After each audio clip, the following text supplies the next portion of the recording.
Mes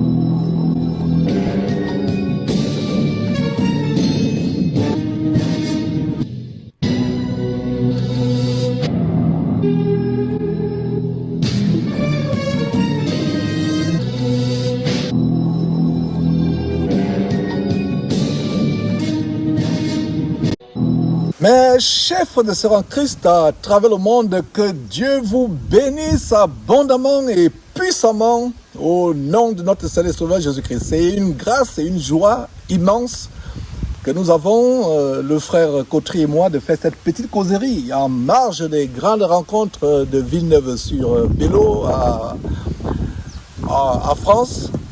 Et donc, en marge de ces rencontres, j'ai jugé bon, eu égard du témoignage que tu avais brièvement partagé sur comment tu as été délivré de cette femme ayant l'esprit d'Isabelle qui entraîne la multitude en enfer. Et je pense que cette causerie pourra édifier les uns les autres sur les dangers de ces dérives sectaires, sur les dangers de ces ouvriers de Satan qui sont déguisés en ministres de Christ, et plus grave encore quand il s'agit des femmes qui ne sont que remplies, manipulées, inspirées par un esprit de séduction, par un esprit d'égarement de séduction. Donc, bonjour Cotry, très belle journée en passant, n'est-ce pas? Effectivement. Voilà. Donc, j'étais un peu choqué, avec toutes ces dénonciations que nous faisons depuis des années. Rien ne devait me choquer, mais voir comment une femme entraîne des multitudes en enfer, vraiment c'est terrible, ces choses que nous dénonçons aujourd'hui. Donc voilà une femme qui entraîne la multitude en enfer, une Française, Michel Dartier, je ne sais pas si elle vit toujours. Je ne sais pas si elle vit encore. Voilà. Et ce qui est sûr, c'est que quand ma femme a commencé à rechercher le Seigneur, elle s'est sentie un besoin d'être délivrée. Et en regardant un peu sur internet, elle a vu le site de Michel Dartier. Et du coup, elle a vu qu'il y avait des séminaires de délivrance qui étaient organisés. Ouais. Et c'est comme ça qu'elle y est allée. Au début, moi, je n'étais pas vraiment pour, mais finalement, je l'ai accompagnée sur un premier séminaire qui s'est passé à Lille. Ouais. Et Mireille n'était pas inspirée d'avoir des délivrances à ce moment-là, mais après, on était retourné plus tard. Ouais. Dans le sud de la France, dans notre séminaire. Et là, moi, en premier abord, j'ai vu comment elle et son équipe, ils cherchaient un petit peu à nous couper de nos familles. Ouais. Et ça m'a fait bizarre, et j'ai dit à ma femme que c'est sectaire, Ouais, comme façon de procéder. Et c'est là que nous avons commencé à suivre, et on suivait les enseignements. Et surtout, c'était des séminaires de délivrance. En fait, ça se passait que Michel Dartier, avait des aspirations pour dire « Ah, je sens qu'il y en a un qui a besoin de telle délivrance. » Et à un moment donné, elle a dit il y a quelqu'un qui a l'oreille bouchée, qui a mal à l'oreille et qui a besoin d'une délivrance.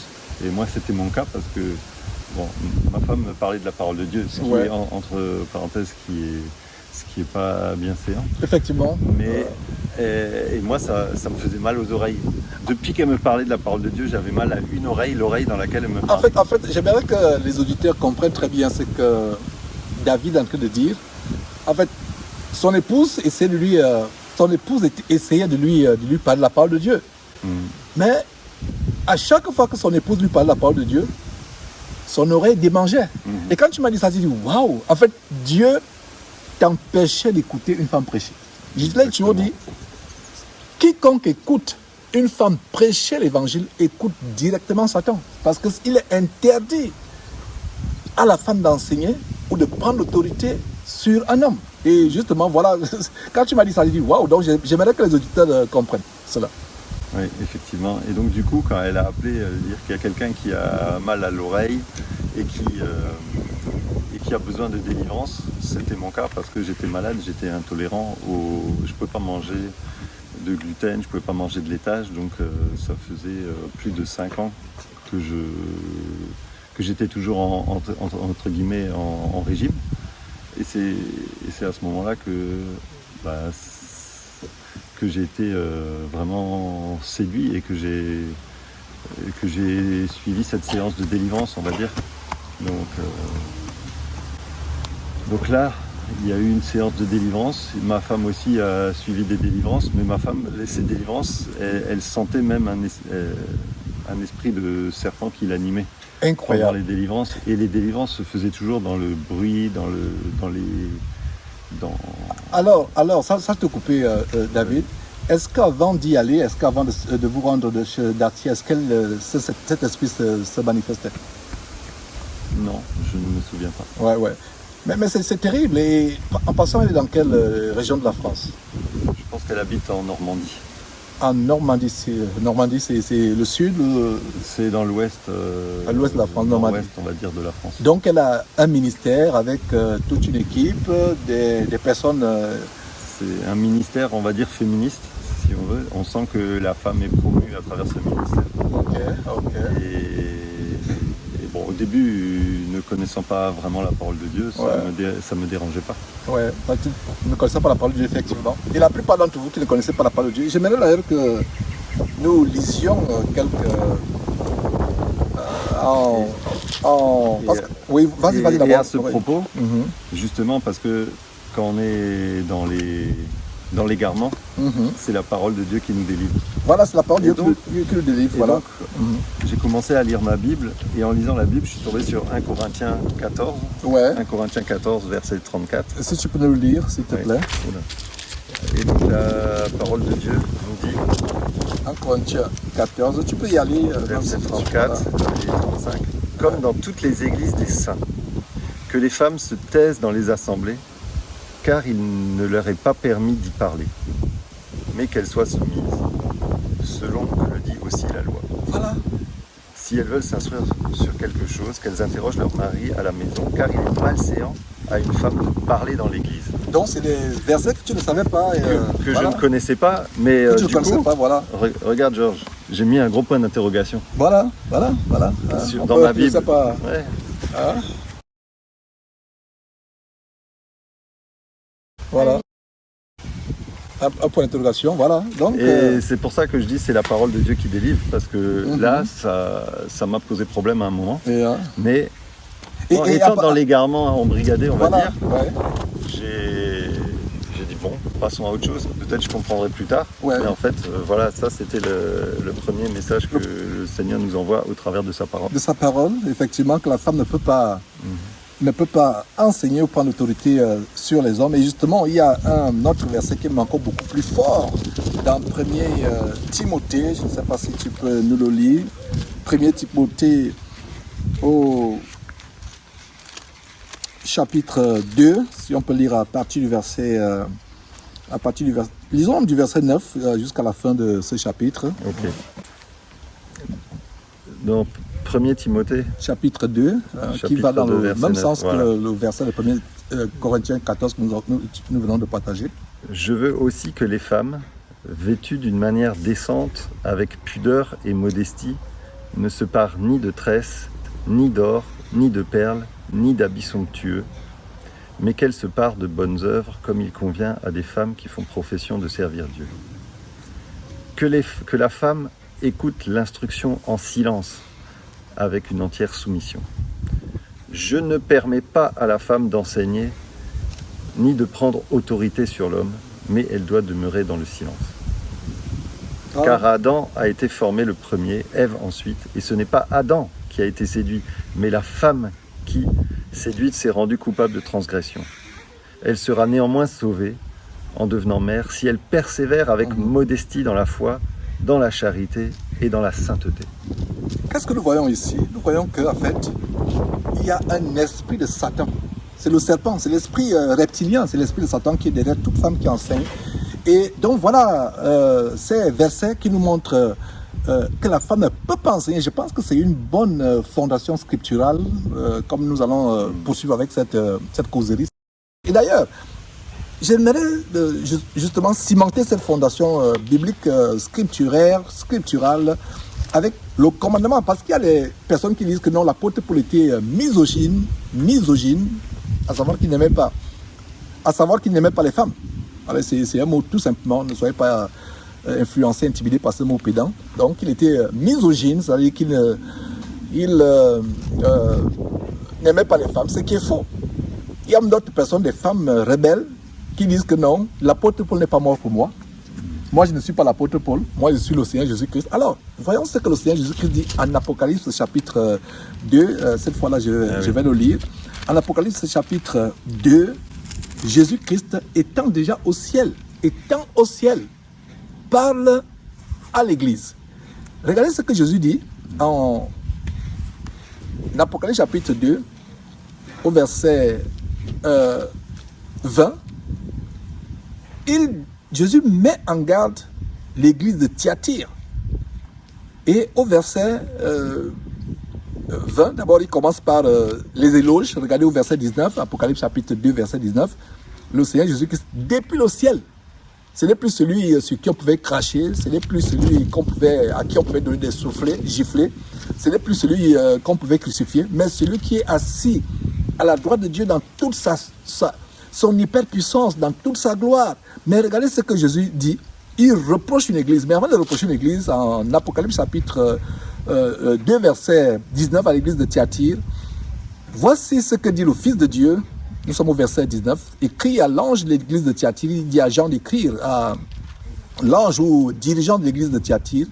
Voici ce que dit le Fils de Dieu, celui qui a les yeux comme une flamme de feu et dont les pieds sont semblables à de l'erreur Adam. Verset 19. Je connais tes œuvres, ton amour, ta foi, ton fidèle service, ta constance et tes dernières œuvres plus nombreuses que les premières. Donc voilà comment Jésus-Christ, le chef de notre église, est en train de faire des éloges, des éloges à une église.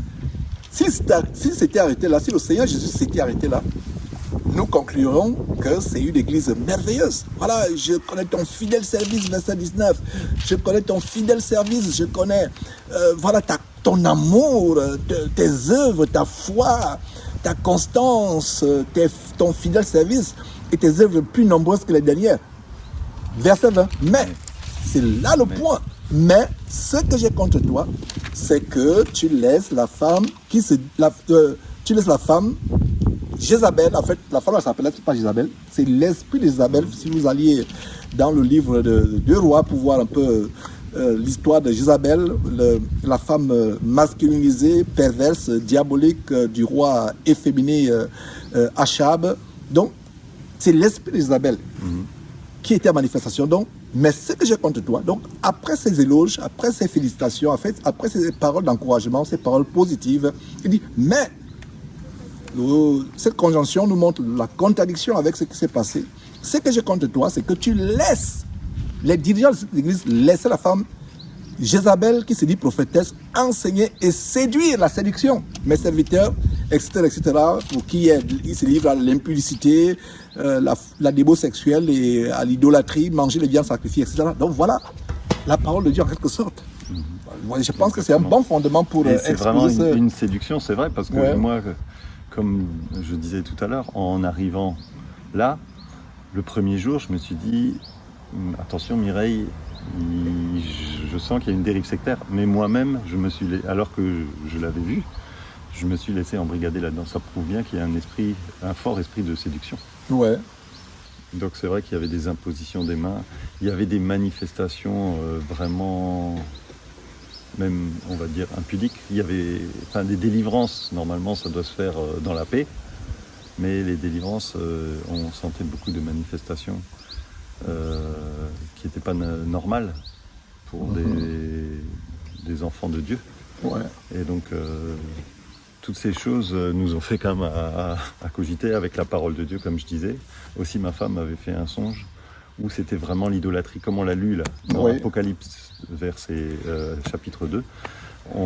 C'est vraiment l'idolâtrie, et à un moment donné, on devient idolâtre. Et en fait, Michel Dastier, elle se prend pour Dieu, et ma femme avait fait un songe où elle la voyait sur un trône, assise, de manière orgueilleuse, et où c'est comme si elle la voyait comme son Dieu. Incroyable. Et donc, vous voyez que ça, c'est complètement anti-scripturaire. Anti-scripturaire. Puisqu'en fait, nous, on doit adorer notre Dieu et le Seigneur Jésus-Christ, et eux seuls. Et en dehors, on doit surtout se préserver de toute idolâtrie. Or, entre guillemets, on encourage une idolâtrie, c'est parce que c'est elle qui à chaque fois dit « je vois ça, le Seigneur me montre ». Et les gens, ils vont se faire délivrer, mais en fait, ils vont se faire envoûter. Ouais. Ça, je vous dis la vérité, on se fait envoûter. Et après, avec les impositions des mains, on est tellement séduit qu'après, on est accroché. Et pour sortir, c'est difficile. C'est pour ça qu'avec la parole de Dieu, avec ce songe aussi, et avec différents autres éléments, en fait, la dernière fois qu'on y allait aussi, c'était sur Reims. Et à un moment donné, elle a carrément dit quelque chose qui nous a tellement choqués et ce qui nous a aussi permis la délivrance. C'est que comme c'était pas loin de la Toussaint, tu sais, donc, ou Halloween aux États-Unis, à un moment donné, elle a dit sur les monuments aux morts, on devrait écrire en premier Jésus-Christ. Jésus-Christ, il est vivant. Il est vivant. Et ça nous a tellement choqués et ça nous a délivrés. Parce que la parole de Dieu dit, et même dans l'Apocalypse, le vivant. Il est vivant. Il est vivant. Qui est vivant. Donc nous, le Jésus que nous on aime et qu'on adore, il est vivant. Donc ça nous avait trop choqués. Sans te couper, même le messager envoyé par Dieu lors de la résurrection du Seigneur Jésus-Christ a dit aux femmes, pourquoi allez vous chercher dans le sépulcre, je ne sais pas, celui qui est mort, qui a eu la victoire sur la mort. Exactement. Et donc dans ce dernier séminaire aussi, il y a quelqu'un qui nous a dit, oh, j'ai une vision, je vois le Seigneur Jésus-Christ qui arrive, et il arrive au milieu de nous. Bon, ça c'est une bonne chose, mais il arrive comme ça sur un tapis rouge. Un tapis rouge. Et je vois qu'il arrive devant nous sur un tapis rouge. Or, on sait que ça, c'est pas des symboliques qui sont des symboliques de Jésus-Christ. De Jésus-Christ, effectivement. Quand il est venu, il était humble. Bon, c'est vrai que maintenant, il reviendra ressuscité, il est grand, il est grand en gloire. Mais on sait que les tapis rouges, c'est pas ce que Jésus-Christ recherche. Et il voit, sans te couper, il voit Jésus revenir, entre guillemets, Jésus, mais en réalité, le bas Jésus, le faux Jésus. Il voit Jésus en train de revenir, mais visiblement, il n'y a aucune repentance dans la salle, il n'y a aucune...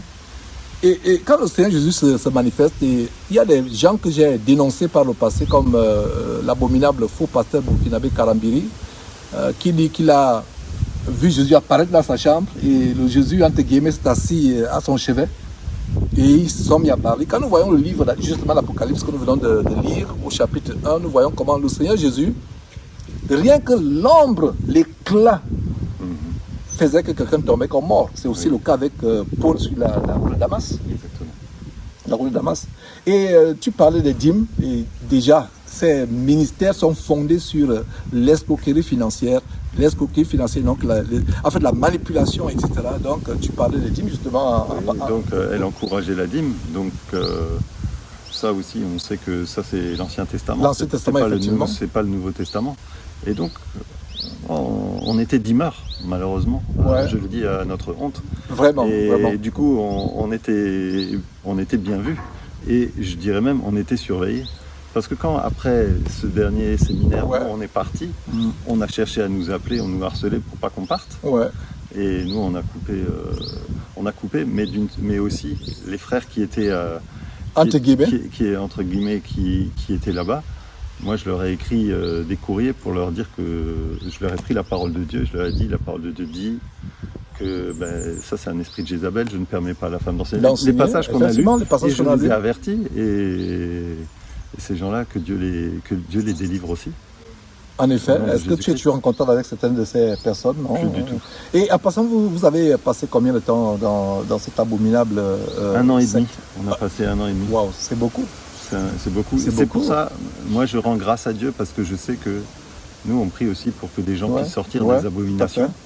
Et je sais qu'il y a des gens qui ont peut-être réussi par la grâce de Dieu à sortir de là, qui ont prié pour que d'autres puissent sortir. Parce que l'esprit de séduction est trop fort. Est trop fort, effectivement. Est trop fort. Et c'est que par la grâce de Dieu qu'on peut sortir. Et comme dit la parole de Dieu, c'est vrai qu'on doit chercher le Seigneur, et parfois en tâtonnant. Mais c'est vrai qu'en tâtonnant, parfois on peut s'égarer, mais on pourrait mourir aussi dans cet égarement. Et que Dieu fasse grâce à un maximum de gens de pouvoir sortir de toutes ces dénominations, de ces abominations. Qui sont basés sur comment je dirais, sur un gain. Parce qu'en fait, on y va pour avoir une délivrance. Or, dans la parole de Dieu, on ne dit pas, là, je programme telle Je délivrance. programme telle délivrance, Non, effectivement. parce que donc, en fait, dans ce ministère, en fait, on programme les délivrances. Séminaire de délivrance dans telle ville, séminaire de délivrance dans telle ville. Donc, on programme. C'est plus le Saint-Esprit qui décide quand on va être délivré. Ouais. C'est l'homme. C'est pour ça que L'homme prend le contrôle du Saint-Esprit. Voilà. Ce qui est une terrible abomination. Pour ça que derrière, il y a une idolâtrie. Ouais. Parce qu'en fait, on ne voit plus le Seigneur Jésus-Christ. On ne voit plus le Seigneur Jésus-Christ à l'effet. On voit Ouais. la femme. Et non, Jézabel. pire encore la femme. Parce que même Pire encore c'est-à-dire la femme si- Jézabel. Si c'est l'homme, c'est déjà une abomination. Mais les amis mathématiciens diraient une abomination au carré.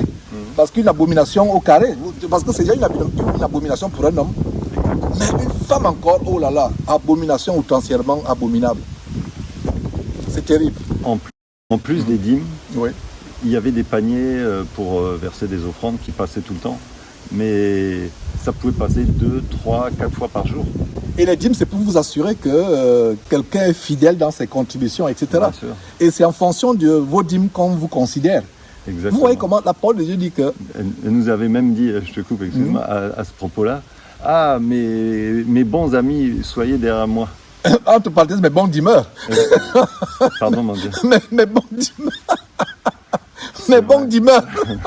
Et vous voyez, regardez, même le livre de Jacques dit que ne traitons pas les gens avec accession de personnes. Moi, je dis souvent, Exactement. dans l'Assemblée, en fait, donnons plus d'honneur à ceux à qui le monde ne donne pas trop d'honneur. C'est-à-dire que celui qui est le plus petit parmi nous selon le monde, dans l'Église, c'est lui que nous élevons.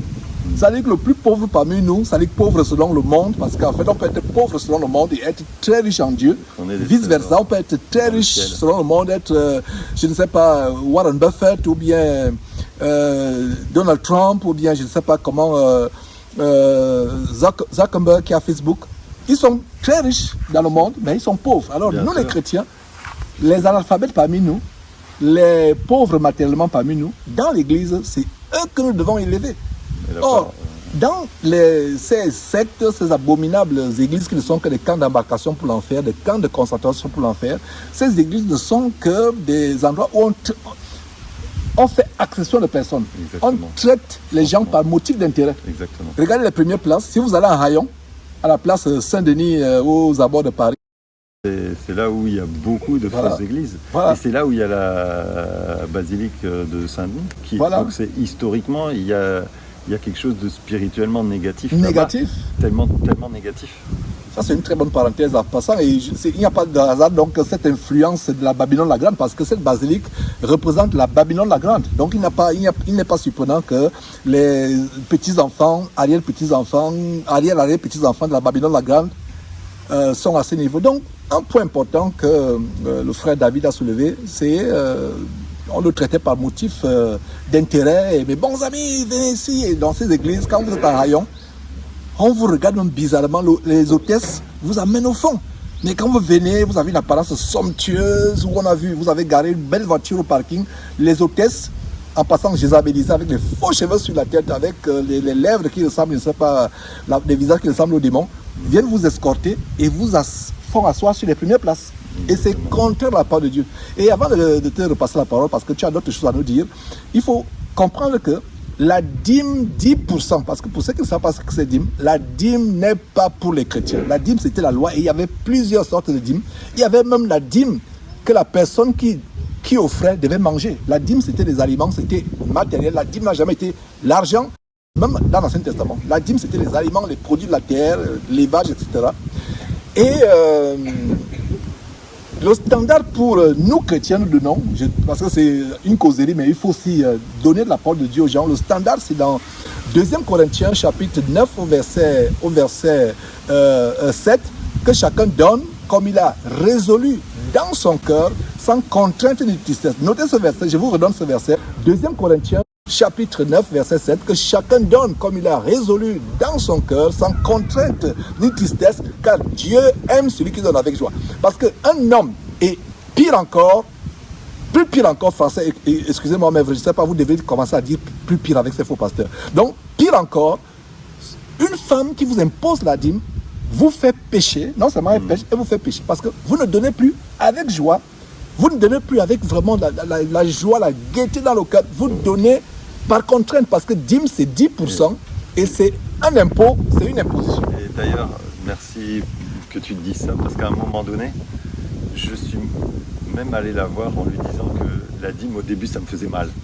Que je donnais pas avec bon cœur. Et au bout d'un moment, j'étais tellement bien endoctriné que j'ai commencé à donner avec bon cœur. Plutôt bien envoûté. Bien envoûté. Et donc, en fait, c'est vrai que on doit donner avec joie, mais aussi selon la parole de Dieu. Et la dîme n'est plus d'actualité. Et voilà comment moi-même j'ai été envoûté dans cette abomination du ministère de la Voix pendant 24 ans, un envoûtement terrible. Toi, tu as fait 1 an. Moi, j'ai fait plus de 20 ans dans cette abomination où il y a le contrôle et il y avait d'ailleurs une femme. Il y a le contrôle. Il y a le contrôle, la manipulation. Parce que quand on va dans ces séminaires, ils veulent savoir où est-ce que tu es. Si tu es dans un camping, ils veulent savoir où tu es. Et si tu ne te mets pas avec les autres, ils vont encore envoyer quelqu'un pour rester avec toi. C'est ce qu'ils nous ont fait. Et il y a même des séminaires abominables. Enfin, il y a des églises abominables, églises entre guillemets. Ce serait même un blasphème de parler d'église parce que ce ne sont pas les églises, c'est des camps d'embarcation pour l'enfer avec toutes sortes de musique, toutes sortes de... Vraiment, c'est terrible. Ils vous font remplir des fichiers. Et d'autres, même il y a des églises, nous avons fait des émissions où il y a certains qui vous disent mettez votre profession, votre salaire, là où vous restez, votre zip code, je ne sais pas comment dire. Le code postal. Le code postal, je ne sais pas si ici en France, chez vous, on peut reconnaître quelqu'un aisé en fonction du code postal. Parce qu'aux États-Unis, ton code postal peut dire à quelqu'un s'il est dans un quartier opulent ou pas. Ah, ça, tu peux par moment savoir si tu es dans un quartier bien ou pas. Ok, d'accord. Donc, ces gens, ils passent avec des enveloppes. Quand vous arrivez pour la première fois, il y a des formulaires, votre nom, votre profession, des fois même votre bulletin de salaire. Et ils ont ce faux verset qui dit, enfin, ils ont cette fausse interprétation, parce que rien dans la parole de Dieu n'est faux, mais ils ont cette fausse interprétation, autant pour moi, qui dit que celui à qui on prêche la parole de Dieu fasse état de tous ses biens à celui qui lui prêche. Et c'est pour ça que je dis vraiment, c'est des bandes d'escrocs, c'est la criminalité évangélique en mal organisée. C'est de l'escroquerie. Ouais. Et tu nous as donné d'abord la première raison pour laquelle tu es parti en découvrant la parole de Dieu, mais j'ai comme l'impression que tu y étais toujours, après avoir découvert ces versets, tu n'es pas parti. Après avoir découvert ce verset, comme je disais, après il y a ma femme qui a fait un songe, et après il y a vraiment eu ces événements sur le dernier séminaire qui nous ont fait dire mais non, Jésus-Christ, on ne va pas mettre sur un monument mort, il n'est pas mort, il est vivant, qui nous ont vraiment... En fait, pour ceux qui nous ont vraiment décidé à partir. Pour ceux qui ne comprennent pas, c'était quoi monument de mort? En fait, c'était la célébration de Halloween. Non, mais c'est-à-dire que sur les monuments aux morts, comme quand il y a une guerre, on met le nom des morts. Ok, d'accord. Si on va dire que pour la Toussaint, ils célèbrent les morts, c'est une célébration des morts. Et donc, elle a dit que sur les monuments aux morts, on devrait mettre en premier Jésus-Christ. Incroyable. Et ça nous a tellement choqués que... Parce que ça faisait un certain temps que Mireille aussi et ma femme ne sentaient plus de rester là. Elles sentaient plus elles sentaient pas des eaux vives des enseignements. En passant, les enseignements c'était toujours les mêmes d'un séminaire à un autre. C'est pas le Saint-Esprit qui va te guider il n'y a pas t'enseigner. l'esprit de Satan. C'est juste la même chose qui se répète de séminaire en séminaire. Tout à fait, c'est l'esprit de Satan. Et qu'en est-il des baptêmes j'imagine que vous y avez été baptisé entre guillemets. Est-ce que tu peux nous en parler? Effectivement, on a été baptisés. Alors, là où la parole de Dieu était respectée, c'est que c'est des hommes qui baptisaient, mais sous son ministère. Effectivement, en fait, les hommes baptisent c'est elle qui est au-dessus de tout. C'est là qu'on voit quand même que la parole de Dieu, pourquoi elle n'est pas respectée à 100%? Dans ce cas-là, pourquoi, si c'est les hommes qui baptisent, pourquoi c'est pas les hommes qui enseignent? Ouais. C'est pas logique. C'est pas logique. Donc, mais donc, il y a des hommes qui nous ont baptisés, moi et ma femme. Et ma femme a... baptisé entre guillemets. Entre guillemets, bien sûr. Et ma femme a eu vraiment des manifestations d'esprit de sirène à la sortie des eaux. Incroyable. Incroyable. C'est-à-dire qu'elle était en transe. C'était comme une transe. Une transe. Et du coup, Michel Dastier est passé à côté. Moi, j'étais inquiet. Je dis, c'est quoi ces manifestations? Et Michel Dastier est passé à côté. Et j'ai dit, Michel, est-ce que tu vois là, elle n'est pas bien? Elle dit, non, c'est normal, c'est normal. C'est normal. Alors que, Elle était contente, elle se réjouissait qu'il y ait ces manifestations. et pour ceux qui ne le savent pas, le baptême, c'est l'une des plus grandes, je vais dire, je ne sais pas si je dois dire, c'est un très grand symbole, le baptême. C'est la repentance, quelqu'un qui passe de la mort éternelle à la vie éternelle, quelqu'un qui passe des ténèbres à la lumière. Si vous voyez quelqu'un en train de se baptiser et il y a des manifestations diaboliques, il y a d'autres qui disent « Ah, acclamez !» Quelqu'un se met en transe, commence à crier ou à être en transe, à pleurer, à se contorsionner. Il y a d'autres qui disent « Applaudissez le Saint-Esprit, acclamez la personne !» C'est un blasphème. En fait, on acclame pour une manifestation diabolique. On attribue au Saint-Esprit et à Dieu les manifestations diaboliques et c'est ça le péché impardonnable. Et il y a des abominables faux pasteurs que nous avons dénoncés par le passé, comme celui qui venait de perdre sa femme qui est partie se livrer à la charcuterie esthétique en Turquie et qui est revenue dans un cercueil. L'abominable kabbaliste congolais Masuro Tunasi qui vraiment est dans cette mouvance. Vous voyez son compère aussi, Moïse Mbié, un véritable pasteur franc-maçon, kabbaliste également, qui, lors des baptêmes, vous voyez des gens qui poussent des cris, qui sont en transe. Et il y a aussi un autre en Côte d'Ivoire, comment il s'appelle, Mohamed Idrissi, qui, lors des baptêmes, des gens crient, ils sont en transe. En fait, ces baptêmes, c'est, en fait, ils invoquent des esprits des eaux, des esprits marins en vous, ils invoquent. Il peut arriver que quelqu'un soit baptisé, le fait d'être en transe qu'on est baptisé, c'est la manifestation des esprits impurs. Soit les démons se manifestent, soit il y a une opposition démoniaque. Alors, pour vous qui ne savez pas cela, si vous baptisez quelqu'un, la personne se met en transe ou la personne se met à crier, prenez autorité. Ce n'est pas le Saint-Esprit. C'est une opposition diabolique. C'est des manifestations d'opposition diabolique. C'est une guerre qu'il faut engager. Prenez autorité au nom de Jésus-Christ. N'ayez pas peur. Prenez l'assurance et chassez au nom de Jésus-Christ avec les armes qui sont disponibles en Éphésiens chapitre 6, verset 6. Vous pouvez lire à partir du verset 10, voilà, et suivant. Prenez autorité, chassez. Et ne poursuivez pas le baptême sans vous assurer que vraiment vous avez véritablement chassé tous ces esprits. Normalement, le baptême, ça se passe c'est un moment de joie, c'est un moment de... On rend grâce à Dieu, on est délivré, on est une nouvelle personne. En fait, c'est des principes, des rudiments de doctrine que je suis en train d'établir comme tu poursuis avec ton témoignage. Et pendant que tu parlais, je pensais à quelque chose aussi. Pendant ces séminaires, les séminaires n'étaient pas payants. Donc ça, c'est déjà une bonne chose. Mais les séminaires étaient organisés pour la délivrance, qui est ça pour une mauvaise chose. Mais pendant les séminaires, donc, il y avait des paniers qui passaient pour des offrandes, mais ça passait outrancièrement, régulièrement. Donc conclusion, c'était payant. Conclusion, c'était payant. Deuxièmement, il y avait des livres qui étaient vendus. Oh là là. Donc Michel Dacier vendait ses livres. Oh là là. Ou vendait les CD de certaines personnes ou de ses acolytes qui jouaient de la musique. Et donc en fait, la parole de Dieu dit, vous avez reçu gratuitement donné gratuitement. Nous avons 2 versets justement, David, à ce propos. Regardez, c'est les versets que j'ai découverts. Moi-même, j'ai vendu l'évangile. Moi-même, j'en vendais. C'est pour ça que je suis sorti de cette abomination, de cette prison spirituelle appelée le Way International, le ministère de la Voie internationale en français. On vendait les cours bibliques vendus, les livres vendus. Matthieu chapitre 10, verset 8. Purifiez les lépreux, guérissez les malades, chassez les démons. Vous avez reçu gratuitement, donnez gratuitement. Les choses de Dieu ne sont pas mises en vente. Et vous pouvez aussi lire Proverbe chapitre 23, verset 23 qui dit « Acquiert la connaissance, la sagesse et ne la vend pas ».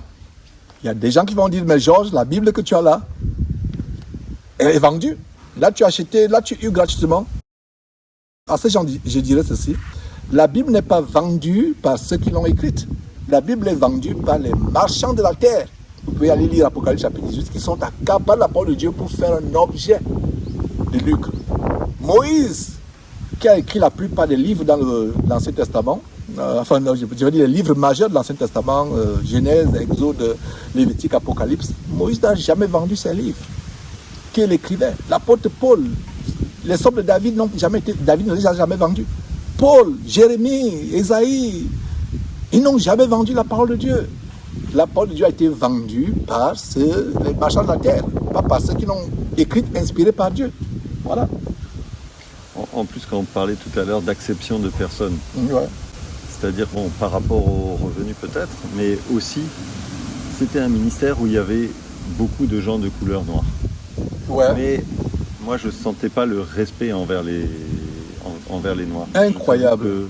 On sentait comme une suffisance par rapport à une différence. Il y a acception. Pour moi, il y avait acception de personne, honnêtement. Donc, ceux qui étaient d'une race autre que celle caucasienne étaient moins traités selon ton constat. Non, je trouvais que dans la façon de parler, c'était pas. Il y avait moins de respect. Il y avait moins de respect. Il y avait moins de... trouvais. Effectivement, c'est terrible. Il y a aussi son compère Vendigny, Et pourtant, je dirais que son fonds de commerce, ouais, c'était beaucoup les Africains. alimenté par les Africains, effectivement. Mais à l'égard à l'encontre des Africains, il y avait des manifestations de dédain, de mépris. Et il y a aussi son compère Daniel Vendigny, qui lui aussi le béni-in français, qui se livre à des actes de Kundalini en public, où ses fidèles entrent en transe afin de leur projeter des énergies diaboliques. Ils sont en transe. Lui aussi, on a vu le témoignage de la sœur Blandine. Je ne sais pas si tu l'as suivi, Blandine, qui aussi a été confrontée au racisme de Vendigny, comment il se moque même des Noirs d'Afrique, alors que ce sont ces pauvres nouvellement immigrés en France qui pensent avoir le salut à travers ces faux pasteurs. Tel veut un visa, tel veut ceci. Et c'est terrible ce que tu dis. Moi, vraiment, c'est choquant. Donc, vous devez sortir de ces endroits et suivre le Seigneur Jésus-Christ lui seul. Et je me rappelle aussi d'une délivrance. Il y avait une délivrance pour ma femme d'un esprit de sirène. Et pendant la délivrance, ma femme, à un moment donné, a demandé de stopper la délivrance. Parce qu'elle sentait qu'elle était en train de bouger comme un serpent. Et là, elle a eu une grande révélation. C'est-à-dire qu'elle a compris la punition de Dieu envers le serpent qui a été puni dans Genèse. Voilà. Et qui doit se mouvoir avec une telle souffrance. C'est-à-dire que ramper sur la terre, c'est tellement difficile. Elle a compris à quel point le serpent a été puni de manière vraiment très grave, parce qu'il a gravement péché contre Dieu. C'est très fort ça, c'est très fort ce que tu viens de dire là. C'est très fort. Mais par la grâce de Dieu, elle a fait stopper cette soi-disant délivrance qui était vraiment un envoûtement. On lui faisait rentrer plutôt un esprit de serpent. De serpent, effectivement. Quel discernement, et c'est Dieu qui lui a révélé ces choses. Par elle-même, je suis persuadé que par elle-même... C'est la grâce de Dieu. C'est la grâce de Dieu, effectivement. Donc frères, regardez vous-même, frères et sœurs. Vous pensez qu'on exagère quand nous dénonçons ces choses? Ces voix, c'est la voix de la mort. C'est la voix de la mort. L'enfer est ouvert, il vous ouvre l'enfer. Vous dîmez, vous vous appauvrissez, il vous gruge et pour vous traîner en enfer. Et je ne sais pas si nous avons oublié un détail, mais quel message tu peux donner à ceux qui sont encore retenus captifs, qui pourraient t'écouter, qui pourraient même peut-être... Attends-toi à avoir des pierres. Il va dire non, il exagère, non, c'est lui plutôt qui a aveuglé, il est devenu un disciple de Georges, etc. Non, ne me suivez pas, suivez le Seigneur Jésus-Christ. De Jésus-Christ. Non. Il ne faut pas être disciple d'un homme. Voilà, Jésus-Christ TV, c'est la télévision pour, excuse-moi David, c'est la télévision pour amener les gens à suivre Jésus-Christ et non un homme. Exactement. Ce que je peux conseiller, c'est de lire la parole de Dieu et de la mettre en pratique. Parce que c'est en voyant la parole de Dieu qu'on évite d'être avec des femmes pastoresses. Que la parole de Dieu dit sortez du milieu de mon peuple, donc c'est-à-dire sortez des dénominations. Et sortez fuyez les gens qui vendent l'évangile. Ouais. Fuyez les gens qui vivent justement de la misère des gens, parce qu'en fait c'est parce qu'il y a des souffrances qu'il y a un besoin de délivrance que là la situation sera pire après. Donc c'est vraiment attachons-nous à la parole de Dieu et examinons-la et la parole de Dieu nous révèle qui est vrai et qui est faux. Et après faut rendre grâce à Dieu aussi, ou implorer le Seigneur pour qu'il nous guide toujours bien dans nos vies. Et la véritable délivrance, vous n'avez pas forcément à aller voir un soi-disant homme de Dieu. Je ne sais pas si tu étais, je pense que tu étais le dimanche où ce jeune frère de la Côte d'Ivoire a témoigné comment après 12 ans, 12 ans. comment sa femme avait des fausses couches, les enfants mouraient. Je ne sais pas si tu peux partager ce témoignage. Ouais, donc en fait, ce que je voudrais... Bon, ce frère a vécu beaucoup de souffrances et sa femme beaucoup de fausses couches. Et après 12 ans, il a enfin eu la grâce de Dieu de pouvoir avoir un enfant après s'être accroché à la parole de Dieu, après être sorti des dénominations, c'est vrai. Et donc, il s'est accroché à la parole de Dieu. Il a eu foi en notre Seigneur Jésus-Christ qui pouvait lui le délivrer de toutes ces attaques qu'il subissait constamment. Les avortements involontaires, des fausses couches pendant 12 ans et une dizaine environ, ça ne pas le nombre exact, voilà. Et plus il allait voir ces faux pasteurs en Côte d'Ivoire, plus il y avait ces fausses couches, ces avortements. Pire c'était. Ouais, c'était pire. C'est merveilleux aujourd'hui qu'on peut exposer. Ça me rend triste parce que peut-être certains sont morts étant dans cet envoûtement. Ça doit être une femme bien âgée aujourd'hui. Oui, je ne suis plus du tout. Ok, mais elle était à votre époque. Elle était déjà âgée. Âgée. Vous en êtes sorti. Vous êtes évadé il y a combien de temps? En 2013. 2013, waouh, il y a 11 ans, votre évasion. Et en passant, c'est ma femme qui a commencé à suivre les enseignements de Jésus-Christ TV et qui nous ont permis de trouver une trompette qui dénonce les œuvres des ténèbres et ça nous a aidé à sortir peut-être de là aussi. Ok. Donc, sinon, quand tout à l'heure je disais que on est pisté, on était allé à un séminaire et ils étaient tous allés dans un camping et nous on était allés plus loin dans un autre camping et du coup ils ont envoyé un autre frère pour venir se mettre à côté de nous. Bon, nous, on était contents, on les a accueillis, mettez-vous juste sur l'emplacement à côté de nous. Et après, ils ont même envoyé un deuxième frère qui était, on va dire, la garde rapprochée et qui sans cesse nous prenait pour aller nous imposer les mains. Il disait à un moment donné, je vois ton grand-père, on dirait c'était un ancien SS, et donc il y avait plein de choses qui étaient incroyable, complètement fausses, parce que au contraire, pendant la Deuxième Guerre mondiale, il a même refusé d'être dans l'armée allemande parce que habitait en Alsace. Ouais. Donc c'est complètement insensé comme insensé, c'est faux. Et donc ça veut dire qu'on était vraiment pistés. Ouais. Et que c'était l'imposition des mains à outrance. Ouais. Alors que la parole de Dieu dit ne vous précipitez pas pour imposer les mains à quelqu'un. Voilà, n'imposez pas les mains avec précipitation, effectivement. Aussi, ce que je pourrais dire, c'est que pendant qu'il y avait les séminaires, donc les adultes étaient là, il y avait des louanges aussi, et ces délivrances. Les enfants étaient dans un coin, mais vraiment ils étaient délaissés. À un moment donné, nous-mêmes, on a eu honte de nous parce que à un moment donné, peut-être vers 22h, les enfants se seront trouvés dans la rue, incroyable, dans la rue de la ville. Donc c'est ce qui est vraiment mal. Nos enfants doivent être précieux à nos yeux, ils doivent être encadrés un minimum. Donc ça aussi, c'est pas quelque chose qui était bien. En fait, entre guillemets, on sépare les enfants et les parents. Tout à fait, c'est pas normal.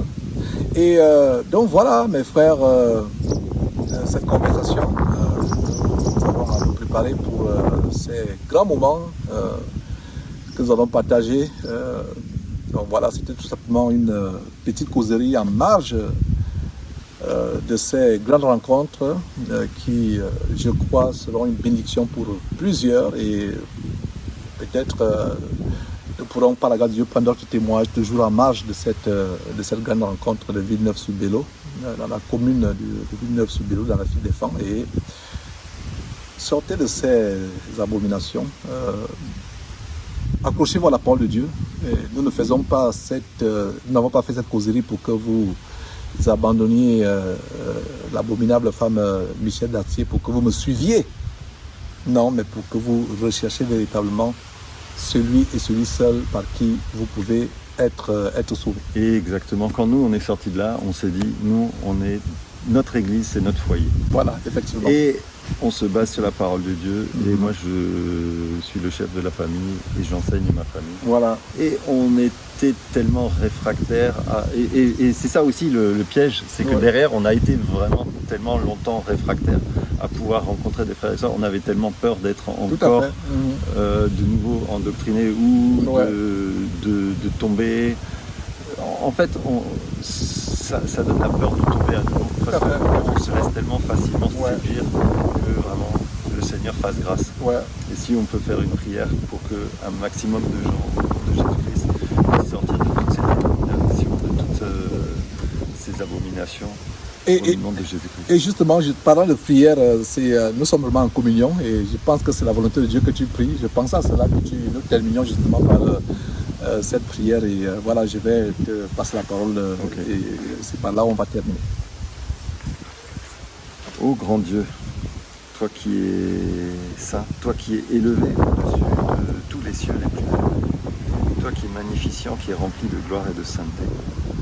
Ô Seigneur Dieu, vraiment, merci pour ton amour envers nous. Seigneur, que ton amour, vraiment encore, puisse permettre à beaucoup de sortir de toutes ces abominations, de tous ces camps de concentration qui conduisent directement à la mort, qui conduisent en enfer. Seigneur Dieu, qu'un maximum de personnes puissent sortir de toutes ces dénominations, de tous ces faux enseignements, de toutes ces fausses doctrines, de tous ces gens qui emmènent un maximum de personnes en enfer, mais que, Seigneur, que ceux qui te recherchent véritablement, que tu leur fasses grâce au nom de Jésus-Christ de sortir de ces lieux. Seigneur mon Dieu, au nom de Jésus-Christ, nous t'avons prié. Amen. Amen. Voilà mes frères. Donc, d'autres grandes bénédictions viendront. Voilà, nous rendons grâce à Dieu et que la grâce et la paix du Seigneur Jésus-Christ soient votre partage et nous rendons grâce à Dieu pour cette délivrance, la gloire à Dieu et à Dieu seul par son Fils Jésus-Christ, la gloire pas à un homme, pas à qui que ce soit, mais uniquement à Jésus-Christ et à son Fils bien-aimé. Vous connaîtrez la vérité et la vérité vous affranchira.